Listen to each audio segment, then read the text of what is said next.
The beauty of the freeze miser. Everything's frozen except this hose, which runs about 100 feet, and the bucket of water for this. Okay, now we're gonna water turkeys. This hose has been sitting out here all night. You can see the freeze miser just leaving enough water leaking out of it to keep the hose from freezing. Again, this hose goes all the way across the yard by the coop there, 100-foot hose. And you can tell it's been freezing out here. That was the ice that came out of the water bucket from overnight.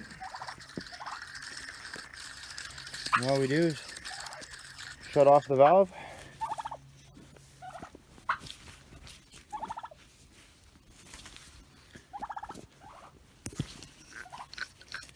Take the freeze miser off.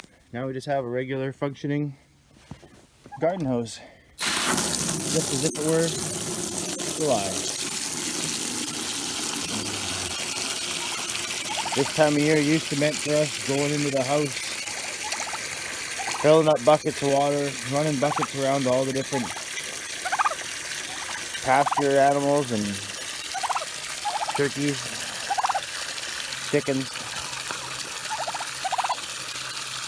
And now we just have a hose right here, just like we do in the summertime. Fill them all up. Boom, it's off.